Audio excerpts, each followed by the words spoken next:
Santri rehabilitasi. Dalam hal kita memaknai kenapa harus bertawakal, tentunya bertawakal bagian daripada perkara yang memang disukai oleh Allah.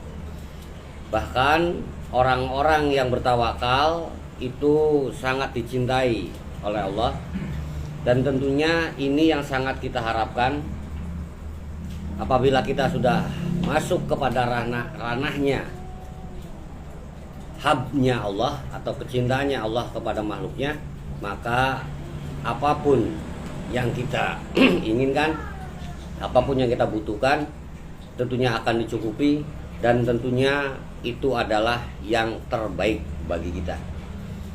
Dalam hal pemaknaan, innallaha yuhibbul muttawakkilin, sesungguhnya Allah Subhanahu wa taala menyukai orang-orang yang bertawakal kepadanya. Kenapa sangat disukai? Sebab dimaknai dalam hal ini adalah wat tawakkal 'alallah innaka 'alal haqqil mubin. Sebab itu bertawakallah kepada Allah, sungguhnya kamu berada di atas kebenaran yang nyata. Inilah. Jadi bukan semata-mata bertawakal berdasarkan hawa nafsu diri, tapi bertawakal Allah saja, kepada Allah. Dalam hal bertawakal itu mengajarkan kepada kita untuk cukup satu Tuhan saja, dan itu sudah mewakili semua kebutuhan kita, tanpa adanya Tuhan selain Allah. Apabila kita menghendaki rezeki, cukuplah Allah saja yang akan menurunkan rezeki, bahkan akan mencukupkan kebutuhan kita. Namun kadang kita dalam hal memenuhi kebutuhan hidup atau rezeki tersebut, kadang kita tidak sadar, yaitu bertuhan kepada selain Allah. Sebutlah, kalau misalkan bertuhan ke dukun ya terlalu ekstrim kayaknya. Kalau bertuhan kepada berhala terlalu ekstrim katanya. Ya, bertuhan kepada amalan, bertuhan kepada zikiran, bertuhan kepada kalimat-kalimat thayyibah. Dengan baca sekian rezekimu lancar, dengan baca sekian hutangmu lunas, dengan baca sekian kesehatanmu akan pulih. Ini nih, ya, itu sudah mengalihkan sedikit perhatian kita dari Allah ke bacaan. Jadi seolah-olah kita ini berharap penuh ke bacaan itu. Melalui bacaan itu Allah mengabulkan katanya. Nah, ini model-model yang tanpa kita sadari sedikit memelencengkan kita bertuhan kepada selain Allah. Kita akan maknai hal tersebut. Hal yang selanjutnya kita akan maknai, misalkan dalam hal ini adalah tentang makna kecukupan rezeki. Yang dimaknai salah satunya misalkan di Quran surat At-Tolak, At-Tolak ayat 3. Dikatakan wa yarzuqhu min haitsu la yahtasib, dan memberinya rezeki dari arah yang tiada disangka-sangka, atau dari arah yang sama sekali kita tidak memperhitungkannya, atau disebut dengan pulung kalau bahasa Cirebon, atau rezeki nomplok gini nih. Ya, jadi rezeki ini haitsu la yahtasib, dari arah yang tidak kita sangka-sangka datang. Wa may yatawakkal 'alallahi fahuwa hasbuh, dan barang siapa yang bertawakal kepada Allah, niscaya Allah akan mencukupkan keperluannya. Ini luar biasa nih kalau secara arti.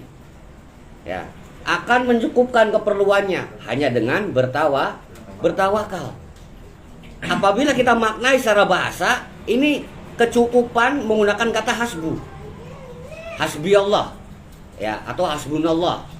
Tidak menggunakan kata agni atau algoni, kekayaan, kecukupan, tidak.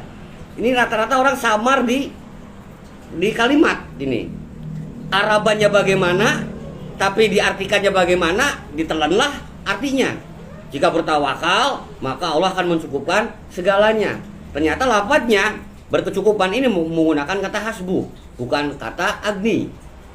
Ya, dalam hal pemaknaan para santri semuanya, bahwa Allah Subhanahu wa taala ya sudah menjanjikan barang siapa yang bertawakal kepadaku, gitu kan kata Allah, maka aku atau Allah akan mencukupkan keperluannya. Di dalam hal pemaknaan, Anda apabila sudah mendapat tulung, rezeki nomplok, sudah tercukupi segala keinginanmu dengan taat, dengan patuh beragama, ya, dengan menjalankan segala syariatnya, maka otomatis Anda nggak mungkin bertuhan kepada selain Allah. Ini maknanya nih. Dan ini susah banget ini. Ya. Dalam hal pemaknaan, kalimat selanjutnya, innallaha baligul amri. Sesungguhnya Allah melaksanakan urusan, yakni yang dikehendakinya. Qad ja'alallahu likulli syai'in qadra. Sungguhnya Allah telah mengadakan ketentuan bagi tiap-tiap sesuatunya. Jadi berdasarkan At-Tolaq ayat 3 ini, ya, bahwa mengajarkan kepada kita tentang hal bertawakal itu mengajarkan diri untuk bisa merasa cukup. Ya. Apapun yang sudah kita miliki ini cukup. Bahkan bisa dikategori lebih dari cukup. Segini aja udah alhamdulillah ya Allah. Nah, ini nih yang dibutuhkan dari bertawakal seperti itu. Nanti apabila sudah muncul ungkapan seperti itu dari diri, dari kolbu kita, itu Allah akan menambahkan. Coba nih, ditambahkan rezekinya. Gimana nih orang nih? Merasa cukup nggak? Alhamdulillah ya Allah, Engkau limpahkan lagi kepadaku rezeki yang berlimpah. Alhamdulillah ya Allah, ini sudah lebih daripada cukup ya Allah. Ya, alhamdulillah. Sehingga dengan secara otomatis apabila kita sudah ada bukti nyata, maka tidak akan pernah kita bertuhan kepada selain Allah. Nah, ini memang susah tadi di awal dikatakan, makanya dibutuhkan kebiasaan. Ya, jangan sebentar-bentar minta amalan biar lancar, minta doa, minta barokah, minta ijazah katanya. Ya, atau tirakat kemana, minta bantuan ke orang-orang soleh. Lah, ini maksudnya apa? Ini untuk kita belajar bertawakal ini nanti akan susah kalau hal seperti itu. Sebab nanti ketika ada bukti nyata, mau berterima kasihnya kepada siapa? Alhamdulillah semenjak ke kuburan Ono dapat berkah. Lain kali mah kesana lagi berterima kasih. Tuh kan. Ya, ke kuburan Ono, luar kota lagi. Masjidnya ada di sono, sementara masjid di tempatnya sendiri nggak pernah diinjak-injak aja. Ya, karena rezeki dan hokinya dari sana, sehingga nyumbangnya ke masjid sana, ya, sawernya ke fakir miskin sana gede. Fakir miskin di sini, masjid di sini nggak lu sumbang-sumbang acan. Nah, ini nih parahnya seperti itu. Sementara engkau hidup di sini. Nah, inilah kebiasaan-kebiasaan yang seharusnya diperbaiki, yakni kita harus bisa belajar untuk merasa cukup apa yang sudah Allah berikan kepada kita. Dalam hal pemaknaan selanjutnya, para putra semuanya, yakni dimaknai dengan hasbiyallah alaihi yattawakkalul mutawakkilun, bahwa cukuplah Allah bagiku, kepadanya lah bertawakal orang-orang yang mentawakalkan diri. Nah, kaitannya dalam hal kita bertawakal itu tidak mungkin lepas dari ketaatan dan kepatuhan. Ya, sehingga diperintahkan bahwa hanya kepadanya lah bertawakal orang-orang yang mentawakalkan diri. Maksudnya jangan asal bertawakal. Bertawakal ke kuburan salah, bertawakal ke orang soleh salah. Bertawakal mah kepada Allah. Nah, adapun orang soleh, adapun karomah dari kuburan tersebut, kan begitu. Ya, dengan kita berziarah, kita tahu ya perjuangan beliau almarhum. Ya, bagaimana hidupnya beliau mencurahkan segala perhatian kehidupannya, saat rezekinya untuk syiar agama Islam. Ada renungan di situ. Bukan kita berziarah di depan kuburan, kita membayangkan kita kaya raya. Ya, sementara yang di hadapan kita kuburan ini dulu itu penuh dengan perjuangan untuk mendirikan Islam. Ya, maka hikmah dari karomah yang nanti akan sampai kepada kita itu adalah dengan kita merenungi perjuangan beliau. Syukur-syukur dengan berziarah, ya, kita bisa meneruskan perjuangan beliau di zaman now, di zaman sekarang. Dulu zaman engkau, wahai almarhum Syekh misalkan, seperti itu. Apa yang harus saya lakukan di zaman sekarang? Izinkan aku jadi penerus. Oke, ziarah namanya begitu. Ya, bisa begitu.